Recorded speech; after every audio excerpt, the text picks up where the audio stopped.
most dangerous video game ever created wasn't trying to entertain kids? What if it was trying to control them? It's 1981. Arcades are the hottest thing on the planet. Kids are ditching homework, sneaking out after dark, and dumping their entire allowance into glowing machines. Then, something new appeared in a few Portland, Oregon arcades. No flashy marquee. No company logo. Just a plain black cabinet sitting there like it had always belonged. Its name? Polybius. At first, nobody questioned it. The graphics were hypnotic. Swirling shapes, pulsing colors, patterns that seemed to move with your eyes. Players said it felt like the game was reading their mind. They couldn't stop playing. 1 quarter turned into 2 hours. 2 hours turned into entire afternoons. Kids started skipping school. They stopped eating. They stopped sleeping. And then, the side effects began. Headaches that wouldn't go away. Kids having seizures right in front of the machine. Hallucinations so vivid they thought the patterns were following them home. Some players came back completely changed. Angry, paranoid, like someone had flipped a switch in their heads. But here's where it gets truly terrifying. Every few nights, the same black vans would pull up outside the arcades, outstepped men in dark suits. No patches, no names. They'd go straight to the Polybius machines, open them up, and either service them or wheel them away entirely. Arcade owners who asked questions were told to mind their own business. One manager later said the men flashed government IDs, but wouldn't say which agency. Then, one morning, every single Polybius cabinet was gone. Not moved to another arcade, not sold. Just vanished. No records, no manufacturer, no survivors who would talk on camera. It was like the game had never existed. But what if it did exist? And it was never meant to be a game?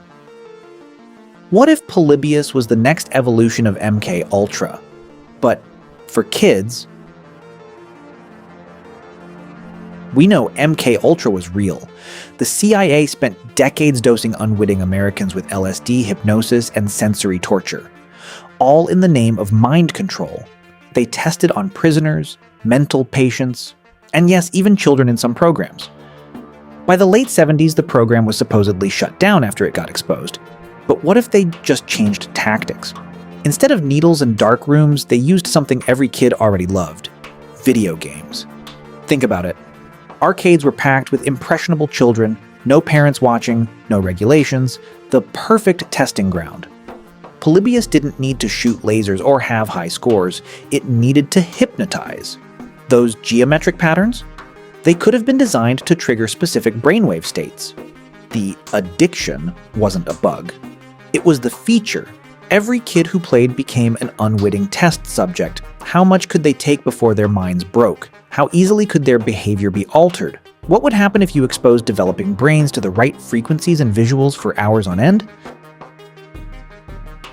The men in black suits weren't there to fix the machines. They were there to collect the data. Imagine being a parent in 1981. Your kid comes home from the arcade acting strange. You think it's just too much sugar in quarters. You have no idea the government might be using your child as a lab rat through the one thing they couldn't resist. And when the experiment was over, they didn't shut it down with press conferences or investigations. They just sent the men in suits and made it disappear. Of course, officially, they say Polybius never existed. It's dismissed as an urban legend, a creepypasta, a hoax that got out of hand in the early 2000s. But here's the thing about the best conspiracies. They're built on just enough truth to make you wonder. Real kids did suffer seizures from arcade games in the 80s. Real prototype cabinets did appear and vanish overnight during testing.